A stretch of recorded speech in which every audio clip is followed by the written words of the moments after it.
bem-vindos a mais um episódio da primeira temporada do Boss Celeb.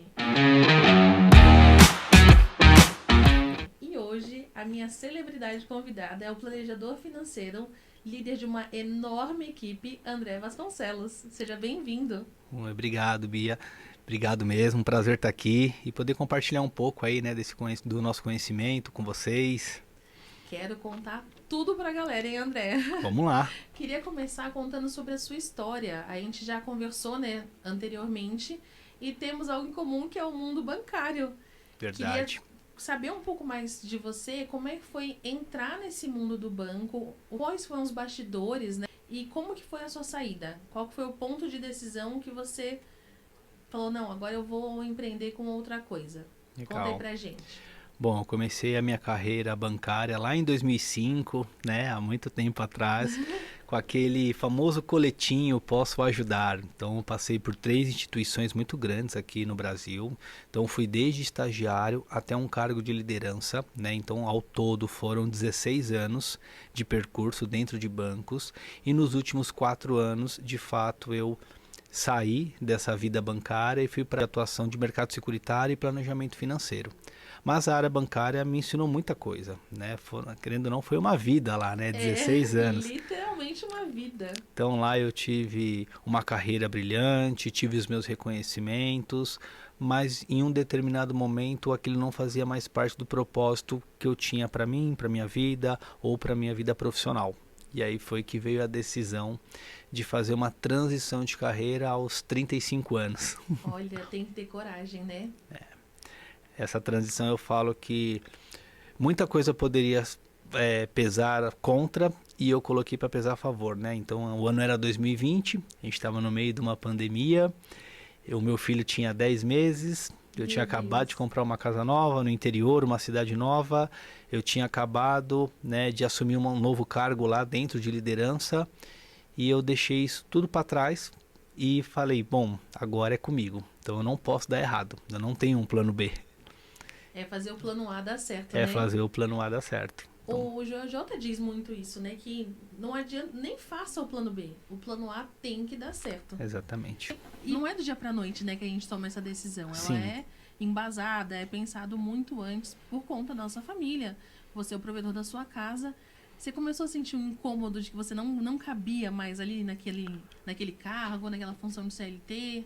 Como é que foi esse Sim. bastidor, né? O que você começou a sentir que te levou a tomar a decisão? Em um determinado momento, dentro da minha carreira bancária, eu fui aquilo que eles chamam de gerente PJ, que é o gerente pessoa jurídica. E ali eu conheci muita gente empreendendo. Legal. E dali que eu comecei a conhecer um pouco mais daquele mundo, eu falei, o que me separa desses empreendedores? E eu fui entendendo que cada vez mais o que me separava dele, ou o que me diferenciava, era a coragem. Eles tinham a coragem que eu não tive naquele momento, né? Então acho que o primeiro passo para o empreendedor é ter coragem e acreditar naquilo que você é bom, naquilo que você gosta de fazer e achar um propósito por trás de tudo aquilo. Então lá pelo ano de 2014, 2015, começou a colocar aquela pulguinha atrás da minha orelha e eu comecei a enxergar. E no ano de 2019, eu fui fazer a minha pós-graduação, conheci amigos maravilhosos lá e a maioria deles eram empreendedores. E eu falei, pô, por que não eu? Por que não eu, né? Ou porque eu também. E aí foi que eu comecei, eu falo que naquele momento eu tirei o cabresco, né, o cabresco do CLT, e comecei a olhar para os lados e tentei enxergar um mercado onde eu me identificasse, onde eu me achasse com um propósito, onde eu poderia ganhar dinheiro, que é importante, onde eu poderia ter uma carreira e ter reconhecimento, que são coisas que eu prezo hoje no mundo profissional. E foi aí que eu achei uma multinacional americana, que hoje é a MetLife, que me abriu as portas, me deu todo o incentivo para eu montar a minha corretora, né? E fazer todo o trabalho de planejamento financeiro, não só com os meus amigos, não só com os meus parentes, não só com os meus ex-clientes, mas com toda uma gama de clientes para levar informação de qualidade, né? Então, depois que eu montei a minha corretora, eu, com menos de 2 anos dentro da companhia, fui convidado a assumir uma das unidades aqui no Brasil. Olha, parabéns! Obrigado. Hoje eu sou líder de uma das unidades que representa a MetLife e o meu papel hoje não é apenas propagar o planejamento financeiro, e sim atrair pessoas para conhecer esse mercado, que é um mercado que vem crescendo cada vez mais no nosso país, e treiná-las, acompanhá-las e fazer com que elas tomem a decisão que eu tomei há 4, 5 anos atrás, de mesmo romper uma barreira e não se sentir... Você pode ser uma águia, mas se você estiver voando dentro de uma gaiola, você é só mais um pássaro, né? Então, eu acho que a gente precisa voar longe, voar alto, voar onde até a gente conseguir o mais alto possível. Eu não sei se com você teve isso, né? Mas acredito que sim. Comigo teve muito isso. Eu olhava também, eu era gerente Prime, né? Legal. A alta renda. E aí a maioria deles eram empreendedores. E aí eu batia a meta de 2, 4, 5, 6 milhões. Eu falava, meu Deus. E aí o salário é sempre a mesma coisa, né? E a gente entrega sempre muito mais. E eu fui conhecer um pouco melhor como funcionavam as coisas dentro do empreendedorismo em relação a cash mesmo. Por exemplo, se eu entreguei uma meta de R$1 milhão em X produto, dentro do banco meu salário é X, independente de quanto eu produzi. Só que se eu tivesse a minha empresa e produzisse o mesmo 1 milhão, quanto que seria o meu faturamento? Aí foi a hora que eu falei, acho que eu vou ter que mudar de lugar. É verdade. Eu acho que foi a mesma coisa com você, né? Porque a gente não tem como. Você vai fazendo essas comparações. Porque você já tem todo o embasamento, você tem toda aquela expertise, só que o financeiro não acompanha. E tudo bem, porque né, um trabalho CLT tem outras características de empreendedorismo, né? Tem a estabilidade que a gente costuma dizer, mas, por exemplo, se você ganha R$5.000. Vai ganhando R$5.000 todos os meses durante 12 meses. Você empreender, num mês você vai ganhar 5 mil, no outro mês você não vai ganhar nada, no outro mês você vai ganhar 25 mil, no outro mês você vai ganhar 7. Então, é muito diferente, né, André? Sim. Quando eu conheci um pouco desse mercado empreendedor e eu fui aprendendo ou me identificando, eu fiz uma entrevista, né, para uma certa empresa e a pessoa me falou assim, André, quando você é CLT, você simplesmente troca o seu tempo por dinheiro. Você doa o seu tempo para a empresa e a empresa te paga por aquele tempo. Normalmente 8 horas, né? 8 horas com 1 hora de almoço. Então, você é pago para doar o seu tempo e você tem determinadas funções dentro daquele período para você cumprir. Quando você vai para o empreendedorismo, você não trabalha mais por tempo, você trabalha por produtividade. E eu sempre fui uma pessoa produtiva. Então eu falei, caramba, eu posso ter mais tempo, que é isso para mim é o que pega hoje. Eu tenho o poder do tempo nas minhas mãos, eu que organizo a minha agenda e trabalho por produtividade. Como você falou, o empreendedor, ele não tem teto, mas muitas das vezes ele também não tem chão. Então a gente tem que ter uma maturidade para você administrar o seu tempo, para você administrar os teus ganhos, para você administrar a tua produtividade. Mas isso não me assusta, porque de uma certa forma, se você é convicto do que você faz, tem prosperidade, tem propósito, não tem como dar errado, porque você está se doando para aquilo e você está trabalhando para você, para a tua empresa, para a tua família, para o teu negócio e não para um terceiro. Né? Então isso faz, assim, se você já se doava para uma empresa, por que você não vai se doar para a sua? Então, o empreendedorismo é isso, é você fazer dar certo de qualquer maneira. É o plano A, né? De É o plano jeito. A. O plano B faça o plano A dar certo, entendeu? É um ótimo plano B. É um ótimo plano B. Eu concordo 1000% com você. Eu lembro que quando eu tomei a decisão de empreender, foi numa crise muito grande. Acho que eu nunca nem te contei isso. Eu cheguei eu tive o Noah, né? Aí fiquei 5 meses afastada. Quando voltei, me colocaram numa agência mais distante. E aí cheguei no térreo, cumprimentei todo mundo, a faxineira, segurança, subi feliz da vida. Eu tava muito bem naquele dia. A hora que eu saí do elevador, que eu cheguei na porta do Prime, eu não conseguia andar. Não conseguia dar um passo pra frente. Meu corpo inteiro tremia. E eu chorava. Ah, eu fiquei até emocionada. Acho que foi isso, viu? E eu chorava. Eu não tava entendendo o que tava acontecendo. Eu não conseguia dar um passo pra frente. Eu falei, meu Deus, o que tá acontecendo? Será que eu tô, sei lá, me infartando? O que tá acontecendo? Aí minha gerente geral veio falar comigo, me pegou, me levou lá na salinha. E aí foi quando eu descobri que pra mim não dava mais. A sensação que dá é que você perdeu o controle total do seu corpo. E treme. André, parecia que Deus me livre e guarde. Que eu tinha perdido um parente muito próximo. E eu tremia e chorava. Aí ela me levou pra salinha lá pra conversar. O gerente de RH também conversou. Aí eles me afastaram durante uma semana. E eu falei, não dá mais pra mim. Até o momento que eu pensei comigo, ou eu mudo tudo na minha vida, exatamente agora, mudo tudo. Eu larguei a casa que eu tava, fui morar no interior, larguei o banco, eu falei, ou eu mudo tudo, eu não vou sobreviver. Essa era a sensação. Mas essa parte do empreendedorismo, Bia, eu vejo muito assim, quem foi CLT cumpriu uma rotina.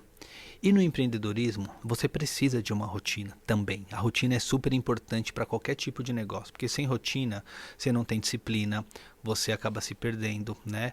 Então, assim, a rotina hoje, ela ajuda você a programar o seu dia. Eu faço muitas das vezes as mesmas coisas, só que em horários diferentes.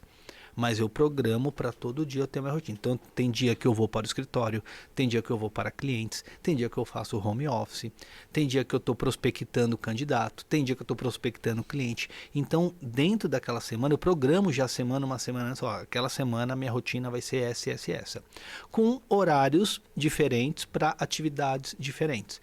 Então, quando você é empreendedor, que você é dono do seu tempo, dono do seu negócio, é maravilhoso. Mas se você não tiver rotina, e disciplina, tudo isso vai por água abaixo. Eu já vi muito talento se perder por falta de disciplina e de rotina. E já vi muita gente que estava aprendendo estar muito bem, seja em qualquer negócio, porque tem a disciplina e a rotina instaurada naquele tipo de negócio, enfim. Então, e no mercado securitário, no mercado financeiro, no mercado de planejamento financeiro, isso não é diferente. Se eu vendo um planejamento financeiro, eu tenho que, no mínimo, ser organizado com a minha rotina, com as minhas coisas, né? Para poder passar uma credibilidade para o cliente. Então, o mercado securitário, o mercado de planejamento financeiro exige isso. Acho que todo empreendedor, né?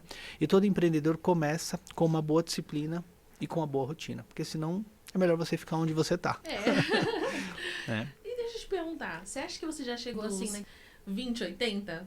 Trabalho 20% para poder faturar ali 80%. Busca? É algo que eu busco, mas eu falo assim, eu tenho, nos meus próximos 15 anos, eu preciso trabalhar muito para aí sim eu dar uma desafogada, porque eu tenho muita responsabilidade financeira ainda, né? Eu tenho um filho pequeno, eu estou construindo meu patrimônio, mas o que eu posso te adiantar é, se você empreende, se você entende onde aquilo pode te levar, você pode antecipar alguns sonhos. Então, na minha cabeça, eu tenho 15 anos para antecipar alguns sonhos que eu nem sabia que eu tinha. Olha que bacana. Né? Então, esses sonhos me motivam. Né? Desde quando eu tive meu filho também, as pessoas falavam que filho muda a vida da gente. Eu imaginava. Né? Mas quando o meu filho nasceu, eu falei, caramba, tipo, agora eu preciso outra pessoa. Outra pessoa completamente. E eu mudei de carreira quando meu filho tinha 9 meses, né? De vida. Então ele foi minha maior motivação hoje, né? E aí eu falo que eu abri a gaiola e saí voando, né? Tô voando por aí ainda. Eu fico muito feliz por você, viu? Muito feliz mesmo. Porque eu vejo como você se empenha no seu trabalho. Você é uma das pessoas que eu admiro muito. Obrigado. Eu até comentei com vocês antes que eu tinha pavor de seguros. E hoje eu amo seguros e é graças a você e a Raíssa, porque vocês conseguem transmitir para qualquer pessoa a importância do seguro. Eu nem sabia que tinha a proteção para empreendedores, né? Proteção de renda, proteção de um monte de coisas. Eu falei, meu Deus do céu, em que mundo eu estava vivendo que eu não conhecia isso? A Raíssa, como você comentou, é o meu maior case de sucesso, né? Foi a pessoa que eu trouxe do mercado financeiro, está comigo aí há mais de 2 anos. E é o meu melhor case de sucesso, tá aí trabalhando, empreendendo, ganhando o dinheiro dela, levando o propósito dela para muito mais pessoas, ganhou uma viagem super legal da seguradora, então assim, tá indo viajar para o exterior, e ela acho que vai poder falar um pouco mais com essa visão de cliente, né? Mas assim, no país que a gente vive, ou na cultura que a gente vive, o brasileiro, ele tem, é o que eu falo assim, o brasileiro ele tem costume de proteger os frutos e não a árvore frutífera. Né? Então, se você protege os frutos, o que são os frutos? Nossa casa, nosso carro, nosso celular, ou porque hoje tem seguro para tudo, né? Tudo. Então a gente faz seguro para todas as coisas. Seguro viagem, você vai viajar para o exterior sem seguro, você nem entra no país, dependendo, né? Então assim, existe seguro para tudo. E por que a gente não protege aquilo que é mais importante, aquilo que paga por tudo isso? Que sabe o que é? é a nossa força produtiva. Uhum. Hoje, grande parte do dinheiro que eu ganho vem porque eu posso trabalhar. E graças a Deus, eu quero poder trabalhar o resto da minha vida. Amém. Né? Eu não quero trabalhar o resto da vida, mas Sim, eu quero poder trabalhar o trabalhar. resto da vida. Então são duas coisas bem diferentes. Mas se a gente perde a nossa força de trabalho num momento como o nosso, de 30 e poucos anos, a gente está talvez no melhor momento financeiro das nossas vidas. Só que com grandes momentos também tem grandes responsabilidades. Sim. A gente nunca gastou, talvez nunca ganhamos tanto dinheiro, mas também nunca gastamos tanto dinheiro. Exatamente. Então Proporcional, é proporcional, e as responsabilidades também são proporcionais. Sim. Então, se a grande parte da renda que eu ganho vem do meu trabalho, por que eu não estou protegendo essa força produtiva? Então, quando a gente vai fazer uma consultoria com o cliente ou vai conversar, a gente mostra isso. Mostra que a dignidade, A vida como ela é. a vida como ela é. E ter um seguro para manter a sua dignidade, independente do que aconteça, pode ser um imprevisto pequeno ou pode ser um imprevisto grande. Uhum. E quando a gente traz essa conscientização, parece que dá um estalo Na hora. e a pessoa fala: meu Deus, que mundo que eu estava vivendo. Como é que eu vivi sem isso? Então, Foi o que aconteceu comigo. foi o que aconteceu com você. Então não importa se você é CLT, se você é empreendedor, se você é empresário. Ouve o que a gente tem para falar, gente, porque planejamento financeiro não tem a ver com dinheiro. Tem a ver com disciplina e acesso à informação.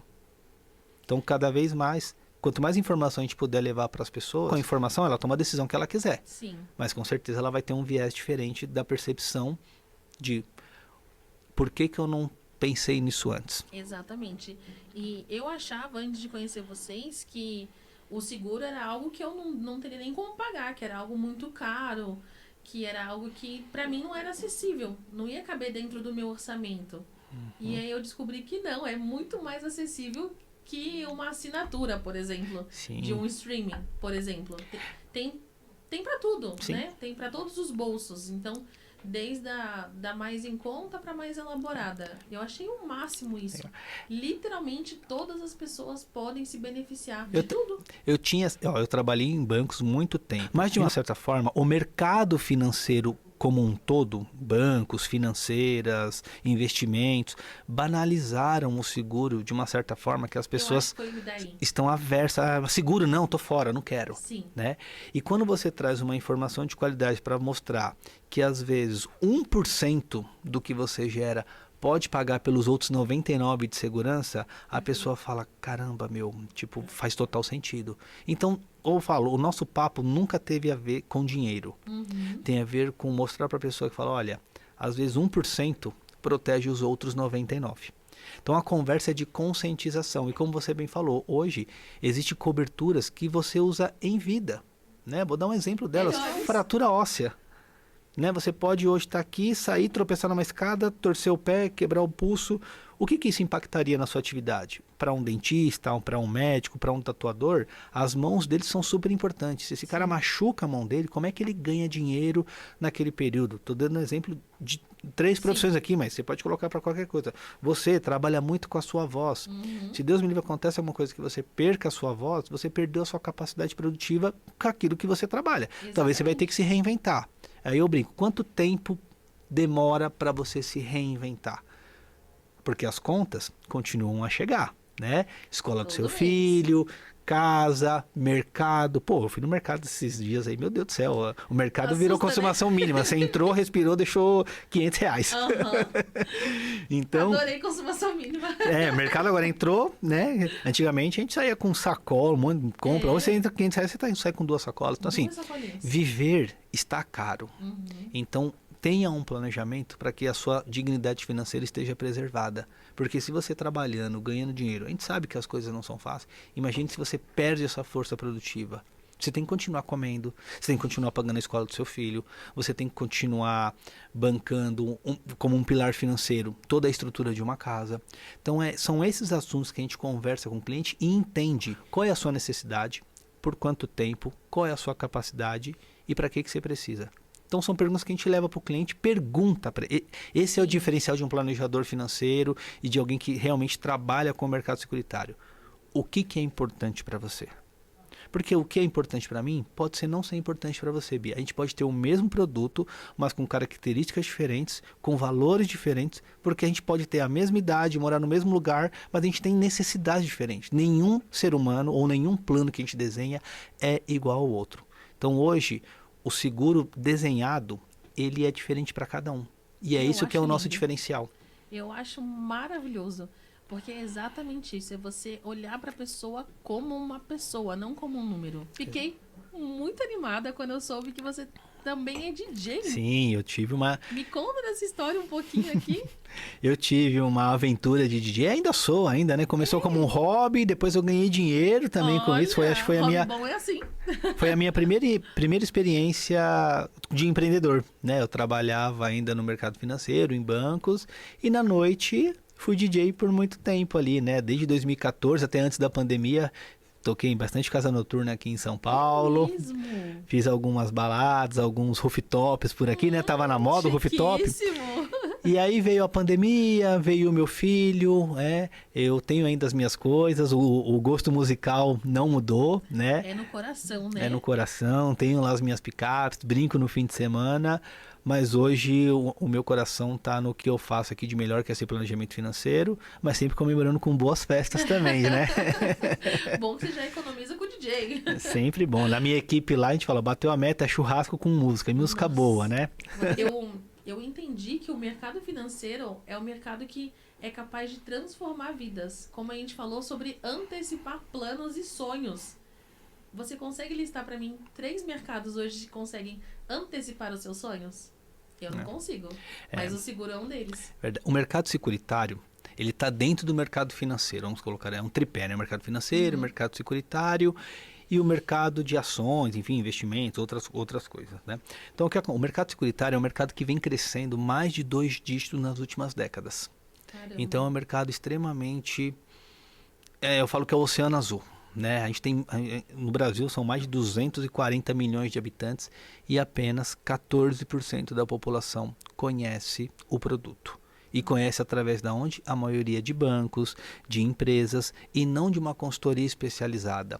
Então, existe um oceano azul para a gente levar a informação para grande parte da população brasileira. Porque a educação brasileira é um tabu ainda, né?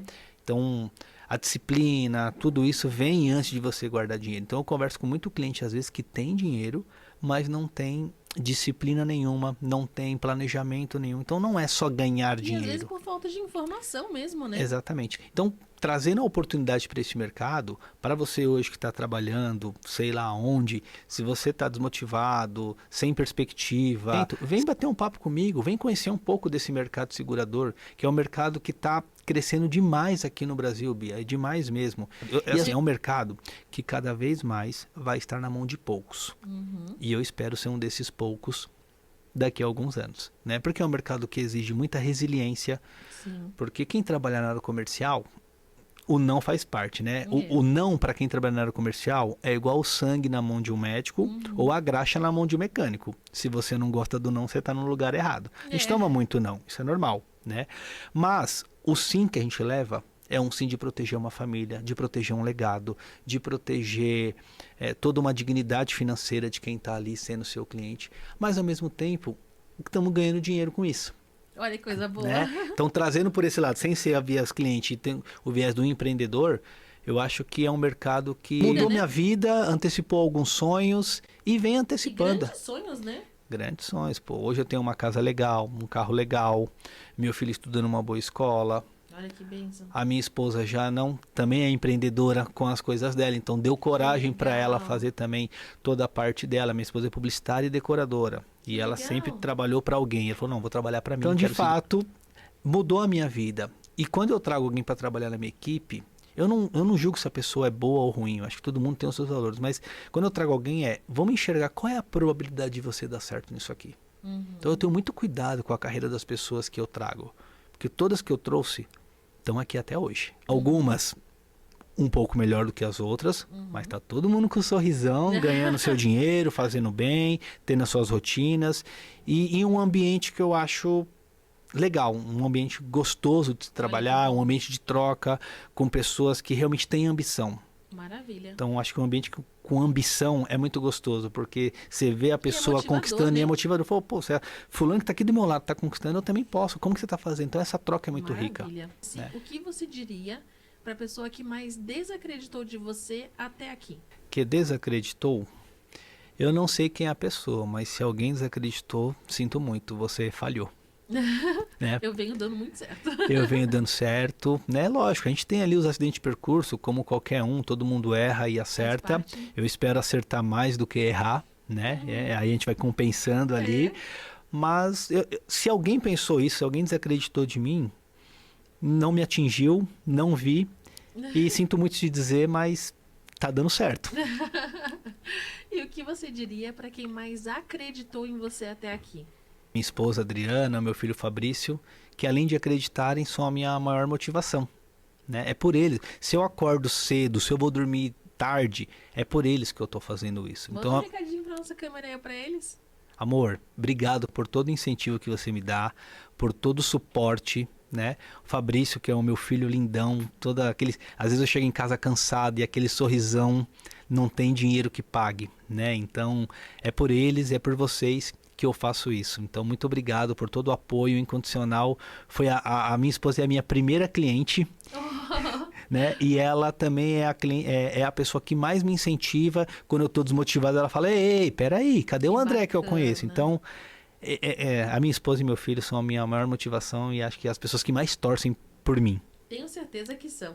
André, queria muito te agradecer a participação. Eu que agradeço. Não vejo a hora de gravar mais podcasts, que eu adorei, não vi nem a hora passar. Obrigada a vocês por assistirem até aqui e acompanhem o próximo episódio.